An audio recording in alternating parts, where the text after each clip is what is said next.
भारत को एक समय सोने का चिड़िया कहा जाता था, क्योंकि भारत के उस दौर की राजाओं की शानो शौकत की चर्चा पूरी दुनिया में थी। हालांकि यही दौलत दुनिया भर के हमलावरों को भी अपनी ओर खींचती थी। इसीलिए उस दौर के राजा अपने खजानों को बचाने के लिए इनसे जुड़ी जानकारियां गुप्त रखती थी।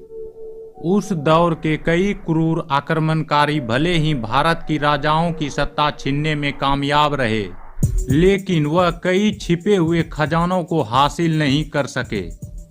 भारत में ऐसे कई खजाने हैं जिनकी तलाश करनी अभी बाकी है। हम आपको देश के ऐसे ही कुछ खजानों के बारे में बताने जा रहे हैं जिन्हें लेकर कई तरह की किंवदंतियां आज भी प्रचलित है।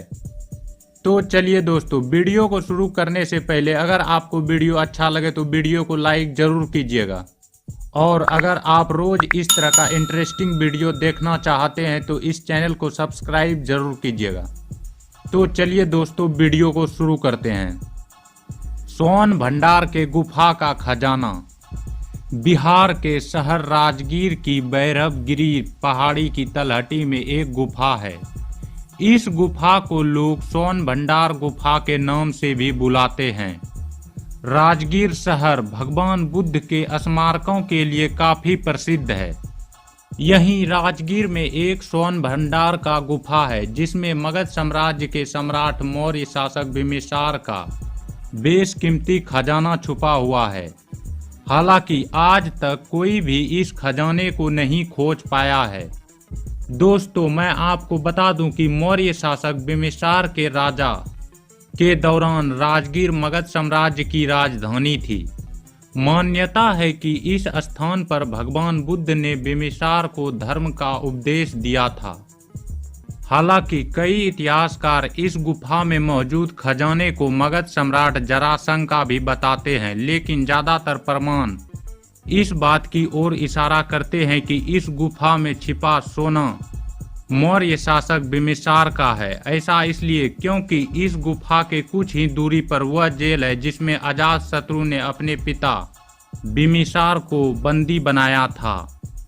सोन भंडार के गुफा में 2 कक्ष बने हुए हैं। ये दोनों कक्ष पत्थर की एक चट्टान से बंद है। कहा जाता है कि इसमें एक कक्ष सुरक्षा कर्मियों का कमरा था जो खजाने की रखवाली करते थे, और दूसरा कक्ष जिसके बारे में प्रचलित है कि इसके अंदर सोने का भंडार दबा हुआ है, लेकिन इस गुफा में कैसे जाया जाए इसका रास्ता किसी को भी नहीं पता है।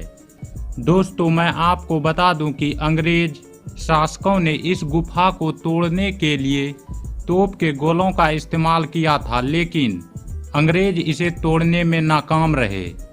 तोप के गोलों का दाग आज तक इस गुफा के दीवारों पर देखा जा सकता है।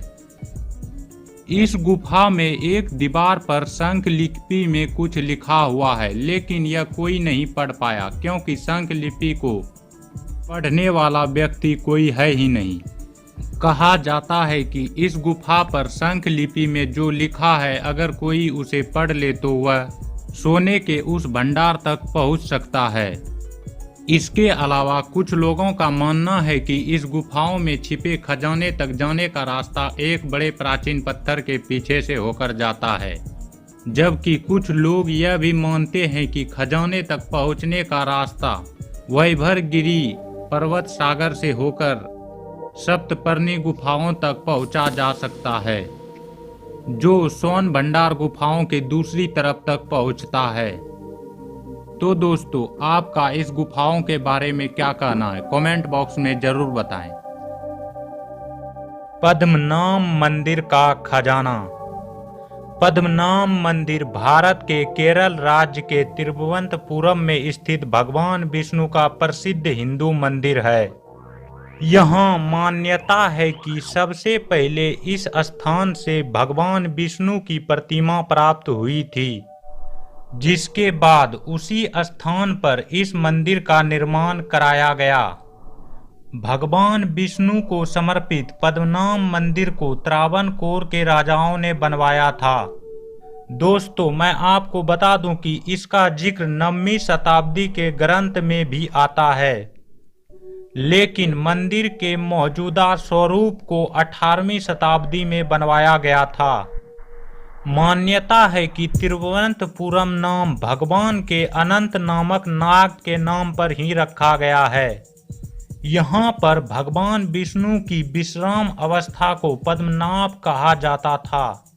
1750 ईस्वी में महाराज मार्तंडेय वर्मा ने खुद को पद्मनाभ दास बताया। इसके बाद शाही परिवारों ने खुद को भगवान पद्मनाभ को समर्पित कर दिया। माना जाता है कि इसी वजह से तिरुवनकोर के राजाओं ने अपनी दौलत पद्मनाभ मंदिर को सौंप दी, लेकिन पद्मनाभ स्वामी मंदिर को सरकार ने अपने कब्जे में नहीं लिया। इसी त्रावणकोर के शाही परिवार के पास ही रहने दिया गया। कुछ जानकारों का यह भी कहना है कि जब भारत सरकार हैदराबाद के निजाम जैसे देश के शाही परिवार की दौलत को अपने कब्जे में ले रही थी, तब त्रावणकोर के तत्कालिक राजा ने अपनी दौलत मंदिर में छुपा दी थी। यह मंदिर विदेशी आक्रमणकारियों से हमेशा ही बचा रहा है। दोस्तों मैं आपको बता दूं कि 1790 में टीपू सुल्तान ने इस मंदिर को जीतने की कोशिश की थी, लेकिन सफल नहीं हो सका था। 1991 में त्रावणकोर के अंतिम राजा बलराम वर्मा की मौत हो गई। तब से पद्मनाभ स्वामी मंदिर का कामकाज शाही परिवार के अधीन एक प्राइवेट ट्रस्ट चलाता आ रहा है। 2007 में एक आईपीएस अधिकारी ने याचिका दायर कर इस खजाने पर राज परिवार के अधिकार को चुनौती दी। 27 जून 2011 को सुप्रीम कोर्ट ने इस मंदिर के तहखाने को खोलकर पूरी संपत्ति का ब्यौरा तैयार करने को कहा।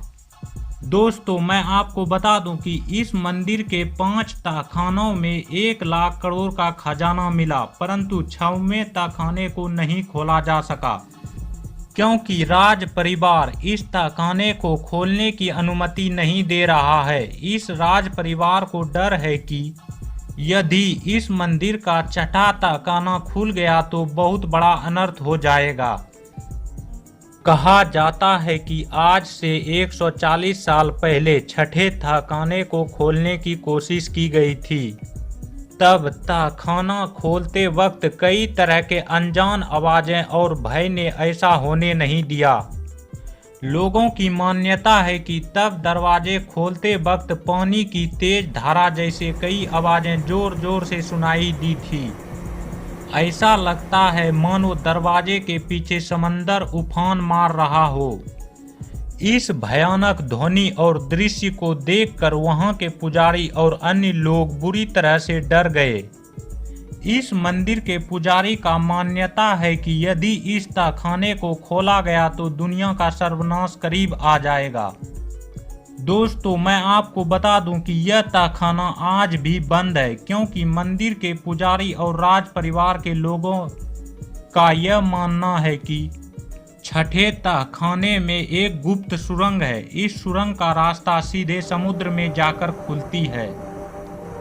कहा जाता है कि इस सुरंग में एक विशालकाय कई सिर वाला काला नाग और अन्य नागों का झुंड है जो इस खजाने की हिफाजत कर रहा है।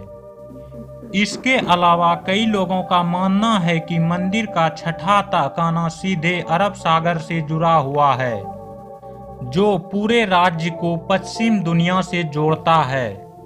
लोगों द्वारा माना जाता है कि त्रावणकोर के शाही राजाओं के घराने ने अपने वक्त के बड़े कारीगरों से एक तालिस्म बनवाया है, जिसमें समंदर का पानी भी शामिल है। यही वजह है कि उस खजाने को अगर कोई हासिल करने के लिए 6ठा दरवाजा तोड़ा तो अंदर मौजूद समंदर का पानी बाकी खजानों को बहा ले जाता और किसी के हाथ कुछ नहीं लगता। तो दोस्तों आपका इस खजाने के बारे में क्या कहना है, कमेंट बॉक्स में जरूर बताएं। दोस्तों यह वीडियो बहुत ही बड़ा हो गया है। अगर आपको इस वीडियो का पार्ट 2 चाहिए तो कमेंट बॉक्स में ज़रूर बताइएगा। और आप इस वीडियो को लाइक जरूर करें। तो दोस्तों आज इतना ही। अब हम लोग मिलते हैं अगले वीडियो में एक नए इंटरेस्टिंग टॉपिक के साथ।